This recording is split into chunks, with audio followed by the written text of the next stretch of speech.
What's up, guys? Thanks for checking out the channel. Tobin here with you. If you guys could subscribe, that'd be cool. If not, thanks for stopping by. You can also subscribe if you like the content here. Do a little show with my boy Leroy Horde every single weekday, 10 a.m. to 2 p.m. on the WQM YouTube page. You guys can watch live every single weekday. Also have a pregame coming up for the Dolphins out there, 4 to 7 p.m. this week. We're a little shorter because there is some Canes hoops coming up on after us. So 4 p.m. to 7 p.m. getting you ready for this wild card game coming up against the Kansas City Chiefs. It looks terrible. I gotta let you guys know, I do a mixed martial arts show every single week with my co-host Sean Levine. He lives in Kansas City. He has been doing radio on the Chiefs flagship for a very, very long time. We both chopped it up a little bit on our MMA podcast about this game in particular because the teams are matching up. Had some fun with that. He showed me outside his window what was going on in Kansas City, and it looks, I don't even, it's kind of like the, I imagine like Game of Thrones, like those ice demons, the White Walkers. It looks like that. Like it looks just miserable. Snow, wind. Now it's going to be even colder. I did not like that. I did not like that. Anyway, just got done watching Hard Knocks episode 8, which could be the second to last one. We'll see. They're going to go up until the end of the season with the Miami Dolphins. I just want to say, even with the losses, this has been some really great content. I don't care about focus. I don't care about what you guys say. I'm sure people will go with Hard Knocks record has been this and this was their record before. I don't even know. I don't know what the record is. What I do know is I very much enjoy tuning in to watch it. This was a very, very diverse episode. Kind of went all over the place. It almost felt like, hey, if this is ending, let's empty the clip on all our good stuff. And it didn't disappoint. You know, Mike McDaniel, of course, rallying the troops, giving the meeting. You know, he said, you know, we got to stay together, can't splinter. Very, very nice stuff. Kind of the standard Mike McDaniel stuff throughout the speech. And then they go into all the injuries that they're going through. You see that Xavier Howard has his foot in a cast. Not a boot. It's in a cast. So no bueno there. Jalen Phillips is wheeling around. He's got his Achilles scooter that he's on. And the big star, I think, of this episode is Jerome Baker. And, I like this because, I do think Jerome, it's crazy for a guy who's been on the Dolphins for as long as he has, does feel kind of overlooked. Not a guy who I think is truly appreciated maybe up until this season. And, knowing how hard it is to do what he does and has led the team in tackles. And, maybe he's not the flashiest player in the world. It's not a position that makes for a lot of flash. I think everybody thinks each one of them is going to be Zach Thomas. And, Jerome has just been a steadying force in this Dolphins team, but seeing his rehab process was pretty crazy, to see, the exercises they were doing, the cold walks that they were doing. That facility is top notch, dude. It looked really, really badass to what they were doing for that thing. And then, of course, later in the episode too, when they got his mom mic'd up for the entire thing, Jerome Baker was for sure the star of this episode. So they show a little bit of his rehab there. Then they have a little meeting with Mike McDaniel and Chris Greer telling Tua, Ingold, Mostert, Armstead that they are heading as Pro Bowl starters. Tyreek jokes his first one. Giggles. And then Mike McDaniel does have an interesting thing as they're walking out, and he does say, hey, you can always do more. And if you have to have, if you can just implore these guys to go out there and give more, please do it. If you need hard conversations, let me know. I'll have me as backup. So that was great. Mike McDaniel was then very revved up in practice, and he, they show a little montage together to basically get to the point that he is, he is not going to waste this any moment this week and prepare for this Bills game. And then they go down the path of Mike McDaniel's story about his alcoholism and talking about him getting fired from the NFL. They do a sit down with him and his wife, and just two scoops of adorable, two kids who have been through some crazy path together. And it was pretty cool seeing her remember the time where, he thought he was going to get a job with the Titans. He didn't. Ended up getting the gig with Kyle Shanahan, but then also goes into getting fired from the Falcons and getting let go. And her, him telling his wife, like, hey, I think I screwed up. I think I lost our dream. I think I lost everything. And how, seeing that look with her made him quit drinking almost immediately.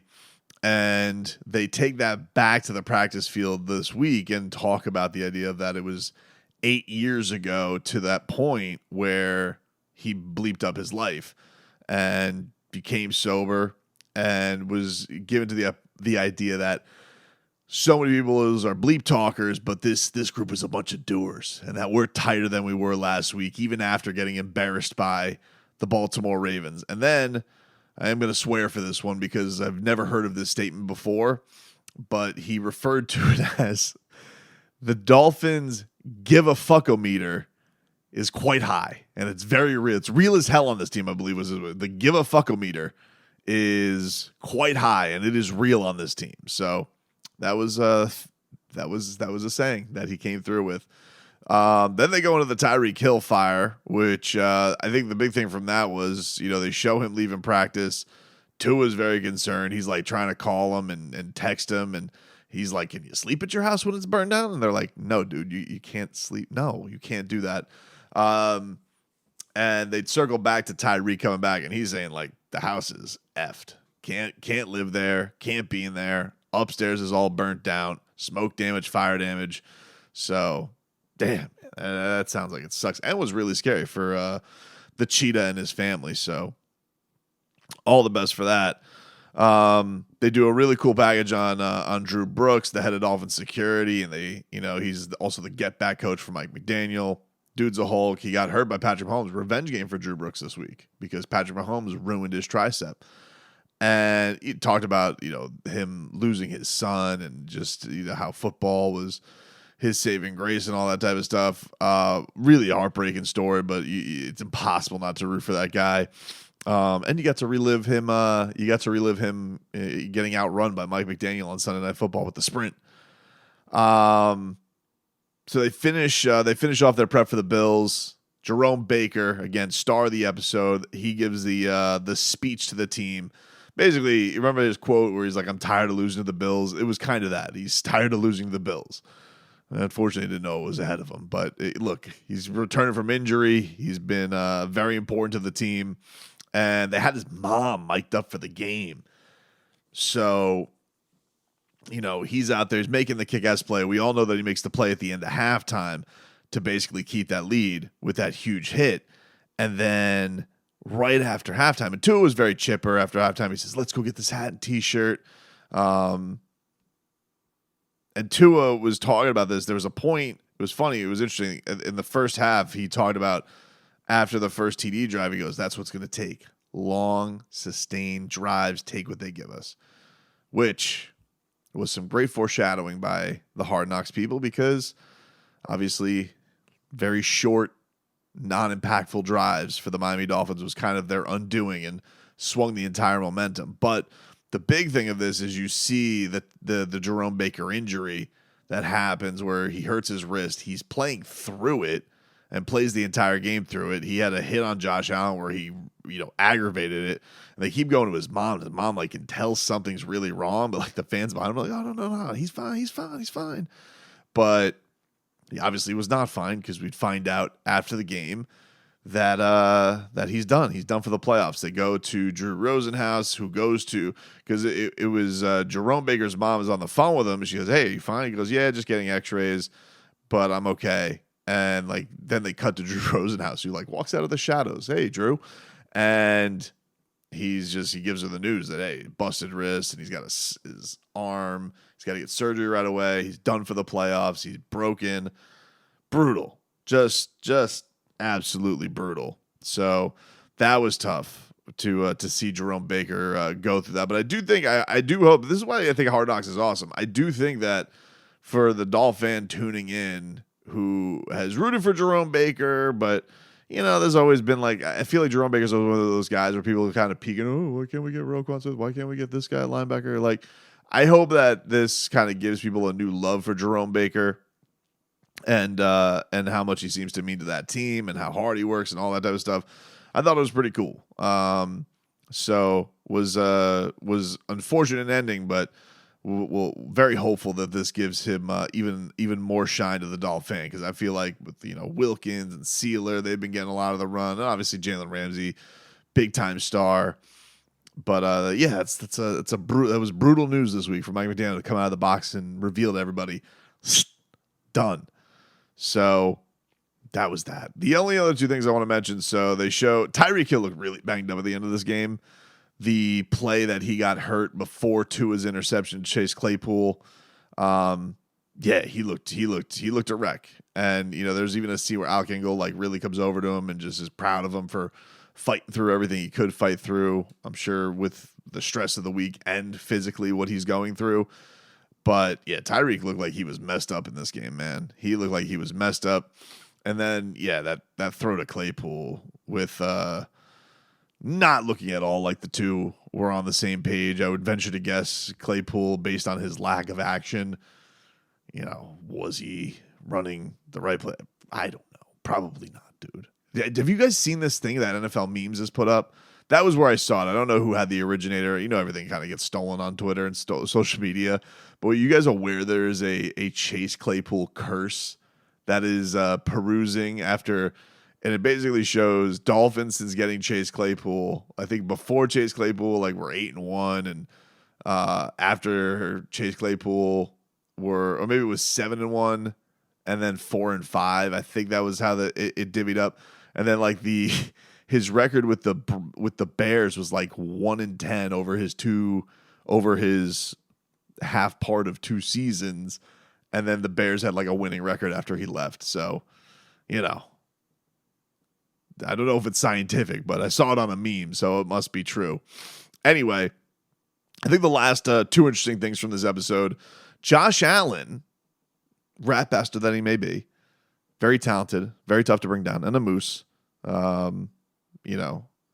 He goes to Tua, very classy to Tua afterwards, and so told Tua afterwards. I don't know if he said, "Hey, see you in a couple weeks, huh?" So I thought that was cool from Josh Allen. That he was telling Tua, is "Hey, I don't think you guys are dead. See you guys in a couple weeks." Can't probably also thought as he was walking away, can't believe we won that game. How the hell did we pull that one off? I was trying to give it to him, but he did say that. And then finally, this was a Hard Knocks first. They give the Mike McDaniel speech, I'm assuming from yesterday. And well, when I say yesterday, I don't know when you're watching. It's technically Wednesday morning because it's midnight. From Monday to the team, where he's talking about, hey, we can't count ourselves out. We're in the tournament. This is worth fighting for. So they were previewing Hard Knocks for next week, but actually gave us some substance, give us a little bit of juice for the next week episode. So, bummed out for Jerome Baker. Really, really great episode. Very much have been enjoying Hard Knocks, even though that loss really, really sucked. And we'll see, man. Obviously the Dolphins made a lot of moves today. Signing Bruce Irvin and Justin Houston, and are grasping at straws here to get pass rushing help.